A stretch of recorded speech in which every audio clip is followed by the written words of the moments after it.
Hello everyone, my name is Devin with HDpiano.com, and in today's lesson I'll be showing you guys how to play Augusta, the Master's theme song written by Dave Loggins. It's a beautiful, relaxing piece, and it sounds something like this. 2, 3.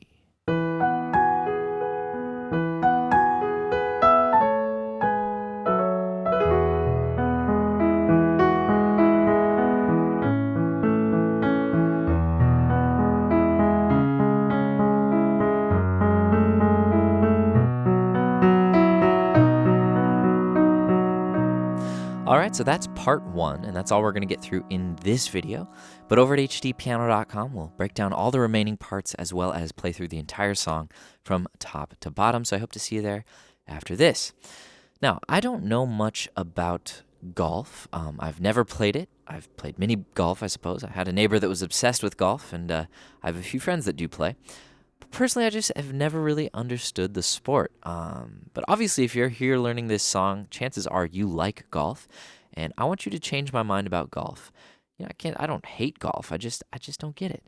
So comment below and tell me what it is you love about golf, and maybe I'll come around and give it a shot one of these days. Okay, well, we are in the key of E major.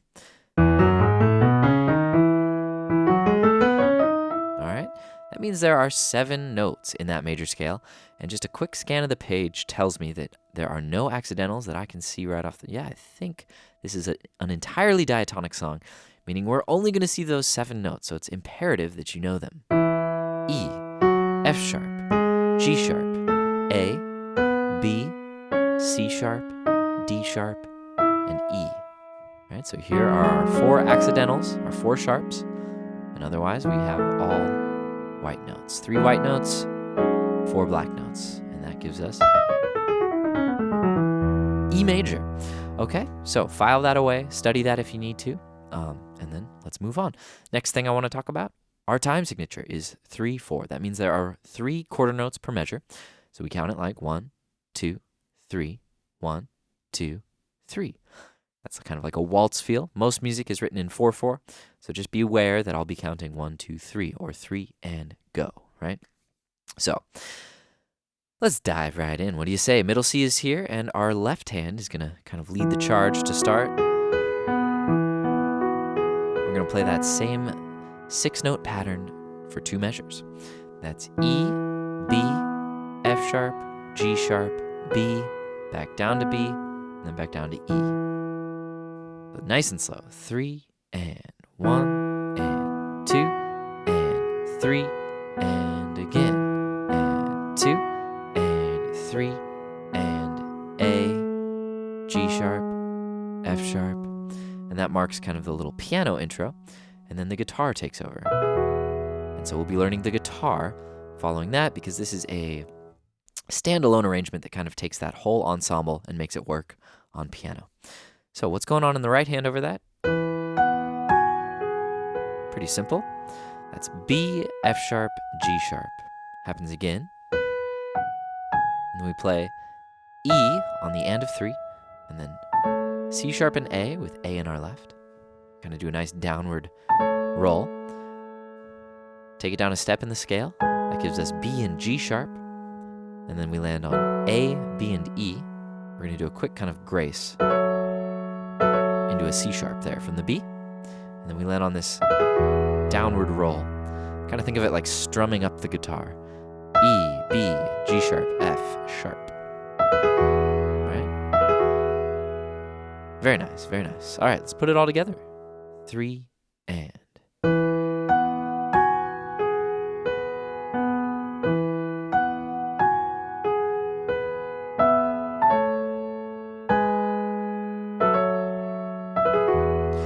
So downward roll in the right, and our left hand jumps down to a low E. I believe this is the lowest note we'll see in this entire song. All right, so what happens at this point? Well, our right hand kind of takes over with the steady 8th note arpeggio, and it's emulating that nylon string guitar. So, I believe it's nylon string, can't quite recall. Could be steel. Oops. So as you can see, our left hand is just hanging low, not doing much. We started off with E, B, and then we're just going to hold that for that measure and the next. So 1, and and then we jump down to B right below middle C for our right. Now we're going to play 2 and 3 and 4. Oop, no 4. 2 and 3 and 1 and 2 and 3 and. So that's B, G. Now when I say G, I mean G sharp. And same for any other notes that are always going to be sharped. B, G, E, E, F, G, E, G, B, E. All right, beautiful little arpeggio. A little unnatural on piano, but I guess it's what the guitar player was feeling in the moment, so I'm gonna make it work.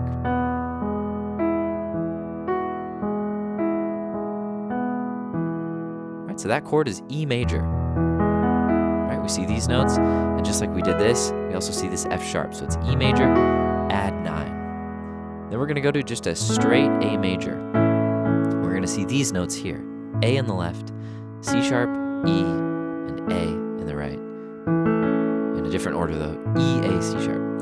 So we start on C sharp, C sharp, E, A, E, C sharp, E. So 1 and 2 and 3 and then we're back to E. And that's much like the first measure, 1 and 2 and 3 and. Only difference here is instead of an E, we play a G sharp on the end of 3. So we've got 4 measures of the kind of main idea happening. Let's hear it. 2, 3, 1, 2, 3, to A. 2, 3, back to E. Beautiful. Moving on, we've only got 4 measures remaining, pardon me. We're gonna go to C sharp minor. It's a new chord. That's our 6th minor chord. And these are the notes we're gonna play. C sharp in the left, G sharp, C sharp, and E in the right. And we're gonna go left, G, C, G, E, G. So the G is reserved, or the G sharp is reserved for the upbeats only. So 1 and 2 and 3 and. That's a pretty common pattern you'll see. And I'm not entirely certain if at this point we're still emulating the guitar exactly. I believe we are. But as this piece progresses and there are more elements to keep track of, we're going to start defaulting. I think it's when the left hand starts taking over, where we just play some more like kind of like default basic stuff rather than emulating the guitar exactly, because with the melody and all that stuff, it would feel a little unnatural between the two hands. Anyways, just wanted to throw that out there, but I do believe this is still a direct transcription of the guitar. Our next chord is F sharp minor with the 9. So we have the minor 3rd, the 5th, the minor 7th. It's like a jazz chord. We add that 9. It could also be played like this, but we're just taking that G sharp down. And we go left on F sharp, G sharp, A, G sharp, E, A.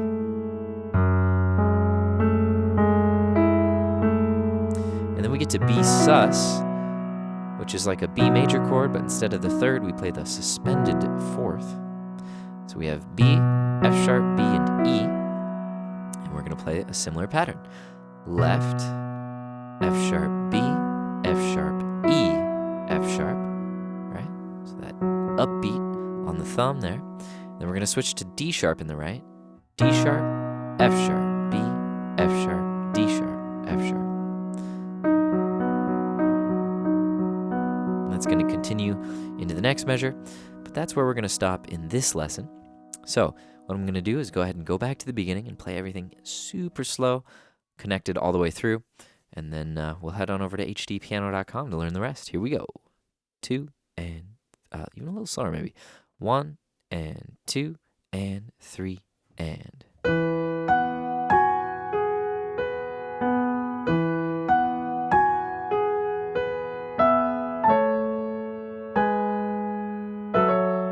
Roll it down. And you can be a little flexible with the tempo here. Dynamics as well.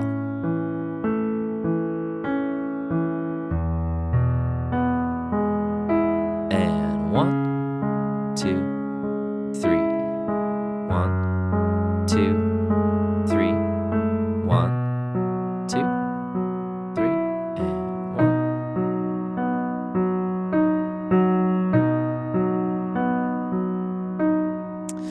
All right, so we're going to stop there. There's one more measure of B before we go back to E major, and we're going to see a lot of those same chords. So we've covered a lot of ground, and hopefully you have a good, solid understanding of kind of the general patterns at play here. But, that's all going to inform the rest of the piece, which we'll be learning here shortly. My name is Devin with HDpiano.com. While I have you here, please like and subscribe on YouTube and follow us on Facebook, Instagram, Twitter. You'll know what's coming next. We'll see you guys soon.